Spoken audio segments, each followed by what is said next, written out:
राम मंदिर पर सूत्रों के हवाले से यह खबर है। राम मंदिर सीईओ चयन समिति की दिल्ली में बैठक, सूत्र के हवाले से यह खबर है। और सीईओ पद के लिए 18 जुलाई तक आवेदन।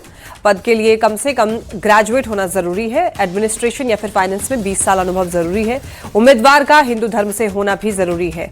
और अयोध्या से ये जानकारी है। देखिए, श्री राम जन्मभूमि तीर्थ क्षेत्र ट्रस्ट के लिए पहली बार स्थायी सीईओ की नियुक्ति की प्रक्रिया अब तेज हो चुकी है। तो दिल्ली में सीईओ सर्च कमेटी की पहली अहम बैठक हुई है, जिसमें चयन प्रक्रिया, पात्रता और समय सीमा पर चर्चा हुई है। तो देखिए, ट्रस्ट का लक्ष्य अगले 1 महीने के भीतर ही सीईओ का चयन करना है। इस प्रक्रिया को सुचारू रूप से पूरा कराने के लिए एक सचिव भी नियुक्त किया जाएगा, जो कि सर्च कमेटी की सहायता करेगा।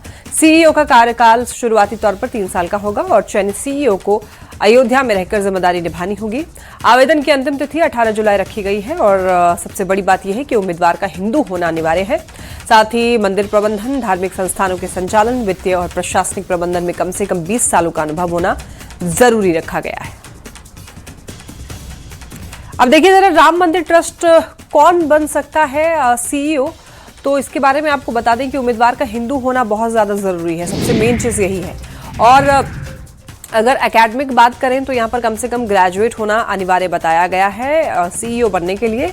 एडमिनिस्ट्रेशन में 20 साल का अनुभव भी जरूरी होगा और टेम्पल मैनेजमेंट के अनुभव को प्राथमिकता दी जाएगी। तो देखिए, यहाँ पर कौन बन सकता है सीईओ, इसके बारे में आप देख सकते हैं कि 20 साल का अनुभव होना चाहिए, यानी कि 20 साल एक्सपीरियंस मांगा गया है। टेम्पल मैनेजमेंट के अनुभव को प्राथमिकता दी जाएगी।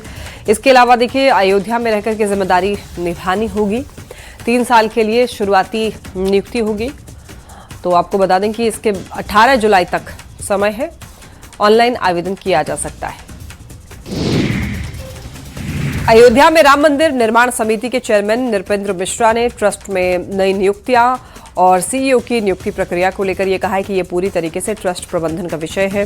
मुझे नई नियुक्तियों के बारे में कोई जानकारी नहीं है। नृपेंद्र मिश्रा ने यह भी कहा है कि सीईओ ट्रस्ट के अधीन कार्य करेगा, वो स्वतंत्र नहीं होगा। मंदिर में अधिकतम भुगतान डिजिटल माध्यम से किए जाने का प्रयास किया जाता है और नगद लेन देन जितना कम होगा, व्यवस्था उतनी ही बेहतर होगी।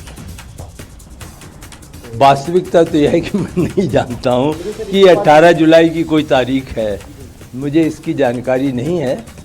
और यह कार्य तो एक 3 सदस्यीय समिति है, वो करेगी। तो वो तो जो ट्रस्ट होगा उसके अधीन ही सीईओ होगा, वो स्वतंत्र नहीं है, वो ट्रस्ट के अधीन कार्य करेगा। तो जैसे आज इतने सारे लोग कार्य कर रहे हैं, इंजीनियर कार्य कर रहे हैं, वैसे ही सीईओ भी कार्य करेगा।